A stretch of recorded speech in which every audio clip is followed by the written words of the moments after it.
Hello and welcome to Context. I'm Katie Wilson. The United States and Ukraine have announced a landmark minerals and reconstruction partnership framed as a 50-50 investment deal that marks a new chapter in transatlantic cooperation.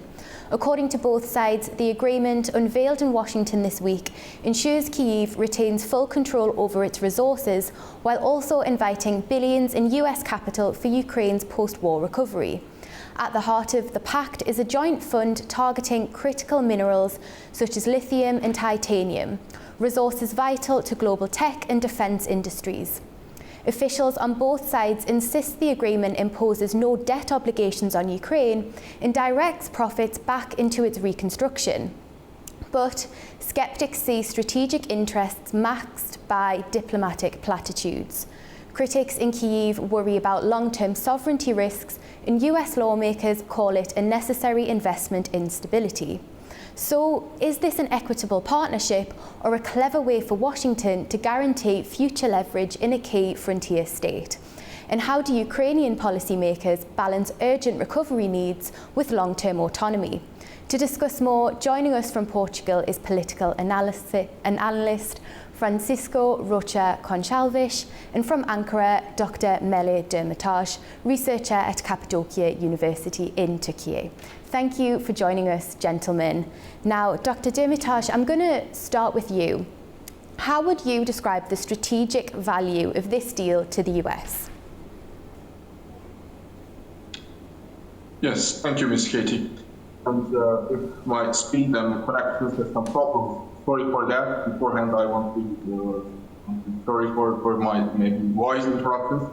But still, yes, the issue is important and very strategic, as we said that yesterday. And I think for this last month, these 2 months, it's very under high maybe discussions, under high attention of diplomats, international critical studies maybe. Because after the famous maybe meeting between Mr. Trump and Mr. Zelensky, we all saw that the world politics are also somehow all still under the effect of such deals. I mean, it's a deal. We know that it's a trade deal. Maybe it's a maybe deal about some natural resources, but somehow it is also more than a deal, because the issue is about some maybe politics between the powers, the great powers. I mean, first of all, United States and Russian Federation, but the Ukrainian situation. I mean, the Ukrainian territories, of course, safety and security maybe must be talked and discussed first of all. The minerals, as we said, that titanium, lithium, especially, are much more considered by all Western, of course, Eastern important industrial countries as important elements of our age, maybe, or century. But still, the issue is not about these minerals. The issue is something about, we must talk about the new structure of the world politics, maybe, and Ukraine stands maybe just in the middle of this new discussion. Mr. Zelensky's talks and his discussion with Mr. Trump, just in Washington, as you remember from the famous scenes, or unfortunately not so diplomatic scenes to the world politics, we also understand that this issue is maybe comes to the mind of the United States somehow from the perspective of trade, or from the perspective for much more profits and gains. And I think the United States must give some guarantees, first of all, to Ukraine, but not only Ukraine, to Turkey and to other regional countries, that the issue is not about such one-sided gains or one-sided profits. Because Ukraine needs more than that. Ukraine needs, first of all, a security barrier, I mean, security umbrella concept. And of course, Mr. Putin and Russian Federation will think that the issue can really change in one night, I think, in terms of the discussions and in terms of the politics between these leaders. Now, Mr. Gonçalves, I'm going to bring you in here as Dr. Demirtas has discussed the geopolitical impact of this and how far-reaching it is. Do you think the deal will impact the US's role as a mediator in peace talks between Russia and Ukraine? I don't know that if it is possible to balance that, because the United States has taken a path since the beginning of this administration, trying to get closer to the Russian Federation and probably trying to get Russian Federation away from China, recovering what it was 1970s strategy from Dr. Kissinger. But this deal represents a first deal trying to save, in my opinion, the face of the American administration. Remember that President Trump got in office saying that he's going to solve the war in Ukraine in his first day in office. He even said it even before getting to office. He didn't solve the war. He then tried to have a closer approach to Russia. We have to remember the discussion on the Oval Office between President Trump, the Vice President Vance, and President Zelensky. It was a very tough moment for the Ukrainians, but this deal gets some things that the Ukrainian wants and one thing that the American need. American administration wanted to get some leverage on Ukraine minerals, and we must realize that this mineral won't come to surface in less than 5 or 10 years, top. It grants American rights on Ukrainian minerals and Ukrainian hydrocarbonates, but it gets the Ukrainians some things they need. They need weapons, and weapons are not directly they don't get the weapons directly from the agreement, but they can get weapons considering that it is the American contribution to the fund. It gets the Americans involved in Ukrainian subjects, contrary some of the logic of sphere of influence that the Russian Federation wanted. So in the long term, it gets what my colleague was saying about the umbrella of safety, long-term umbrella of safety for the Ukrainians. Everybody gets a little bit of their need, but this is not such a great deal. If it was a wonderful deal, it would be signed by the president. It was signed by the Secretary of Treasury and the Vice Prime Minister of Ukraine. So second figures, signing an agreement that saves face for once and gives some of the things Ukrainian needed. That's really interesting. Dr. Dimitrov, what do you think of this? Do you believe Ukraine is getting a fair deal, or is this just a repackaged dependency model?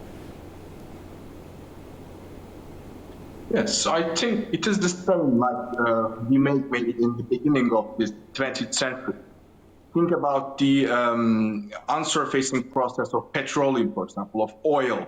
I mean, many Arab lands, many Middle Eastern, countries, they have, of course, some source, even some, or Turkestan or Central Asian brother countries. They need some, of course, sources from their, unsurfaced resources. They are rich with these natural sources, but still, some countries, of course, do not have such, of course, fast or modern technologies to surface all these important sources into territory. So some countries, of course, much more modernized or industrialized, starting from the 19th, maybe of course 20th century, and United States, but beforehand, of course, Netherlands, Denmark, Britain, all these countries have some technological or industrial advances, as we know. Now, I think United States plays this role of important industrial and, of course, more maybe technological country in Ukraine, and they want to maybe, and they need to turn this deal into a fair or into an equal treaty between the actors. Because yes, Ukraine needs these sources, but another problem is that they need also some infrastructure. Mr. Gonçalves, I'm going to come to you. I think we're having some technical difficulties. So we're discussing, what this means for Ukraine, and there's no debt obligations here. How significant is that? Is that proof that this isn't just a modern Marshall Plan? This proves that you're saying about that, about the past, the past weapons that were delivered to Ukraine. This is very interesting because weapons that were delivered for the Ukrainian in the beginning of the war, or since the beginning until now, if you are a realist, you must realize that this is a subsidy for the American industry, because the American military industry was paid for these weapons. So they were subsidizing their industrial military capacity. But this means that the United States will continue to be engaged in Ukraine. Ukrainians get what they wanted, to not to have a debt as a burden to carry. They continue to have the Americans engaged in Ukrainian, and President Trump will have his face solved because he is continuing to be seen as a peace contributor for the Ukrainian crisis. Do you feel like this is more about internal US politics than it is about Ukraine's future in finding a peace deal? This is internal for both countries. It is very important for Ukrainian to his relationship with his neighbor to have some kind of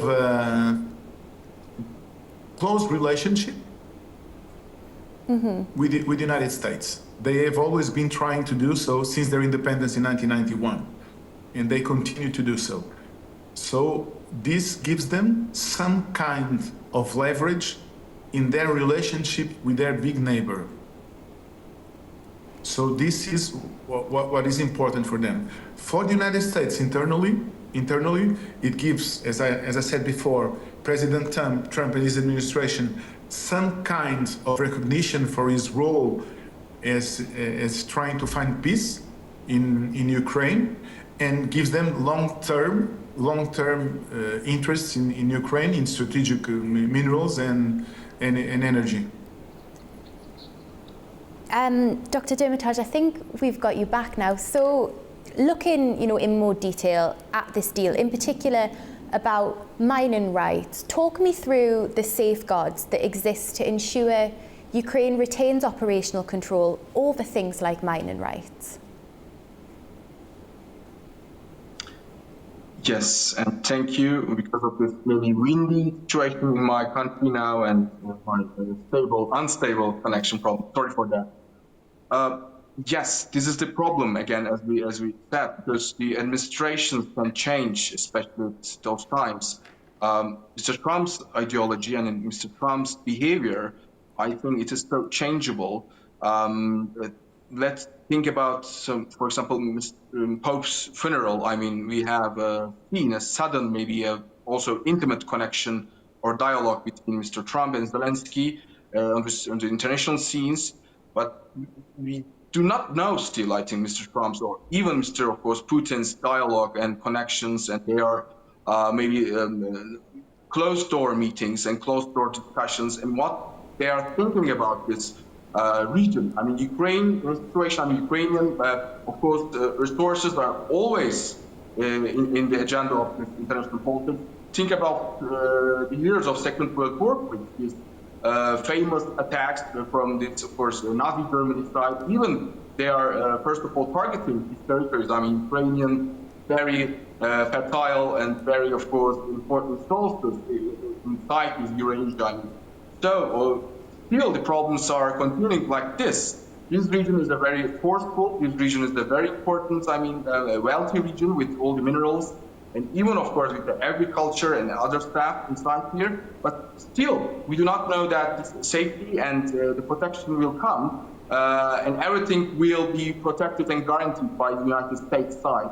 And we hope still that international politics will be shaped according to the norms of, first of all, international law, and according to norms of United Nations, like the organizations of United Nations umbrella, because we need this, starting from the situation in Israel, I mean, the Palestinian situation, also in Ukraine. Mr. Gonsalves, so we're thinking about the global impact here. Have we had any international reaction to this, or from the Kremlin, do we have a sense of how they're reacting to this? No, because this agreement is not that important, as I was saying. And it must not be as a surprise for the Russians to have the Americans continue to be engaged in some kind of relationship with Ukrainians. They continue to speak with the Russians, and the Russians know very well, and much better than we do, that this is not what is in stake in the next few years for the world. Would you say They know that Mr. Trump, pardon me, Katie? Would you say that this is essentially using aid to buy access to raw materials? Is that all this is? This is, of course, in the long term, the American will have access to the materials in Ukraine. And they're looking for raw materials worldwide. That's what's taking Greenland, not only security issues on the Arctic, but also to get materials in Greenland. Of course, that is very important. But what is most important, what is in stake in the Ukrainian war, is the organization of the international system for the future. And they know this very well. Now, and they know that they have to have some kind of a relationship with Russian Federation closer than they had in the past, because they know that they have to get closer to them in order to balance the international system for their interests. The struggle, the strategic struggle in the 21st century, it is not only in Ukraine, it is between the strategic war between the United States and China. In order to balance China in the international system, they have to have a relationship with the Russians. And that's what is always in Mr. Trump's mind in his decisions. Now, if we focus in more on Ukraine and its impact on Ukraine, Dr. Dermitage, do you think this will benefit Ukrainian society, and how do you think the profits from this could benefit Ukrainian recovery? Sure, they can have some, of course, benefits from this Western, I think, United States umbrella, because from the start, maybe, they all, Ukrainian people, the government, they wanted this Western umbrella. Think about the European Union, membership proposals or process of this, maybe thinking about this process, or also the NATO process, which started all this maybe discussions or aggressive attitude from the Russian Federation side. And now with such a trade deal, I think they hope, first of all, Mr. Zelensky's government would like to show that they are maybe a part, maybe a serious part of this Western maybe umbrella or Western union, we can call it. But the problem is that people are also different. The community is different.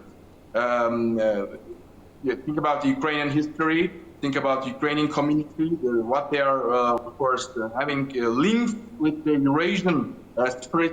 They do not, of course, accept in those days when Odessa still, when Kherson and many other cities are still bombed, and many civilians are still dead because of this Russian sudden attacks in one night or other night. Of course, they do not think that they can be a real brother or sister with the Russian side. But another side of the medallion is that they are still have some important intimate link with this Russian, community idea or Eurasian community idea. So to think that Ukraine totally will be bound or totally will be part of this United States, like a Marshall Plan, as you said, I cannot think that is the realistic plan for a coming future.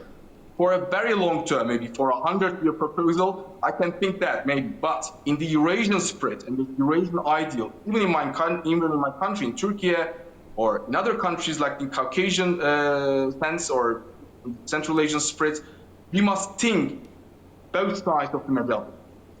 And what about Ukraine's economy, Dr. Dermitage? Could this deal impact the internal market or maybe put off domestic investment?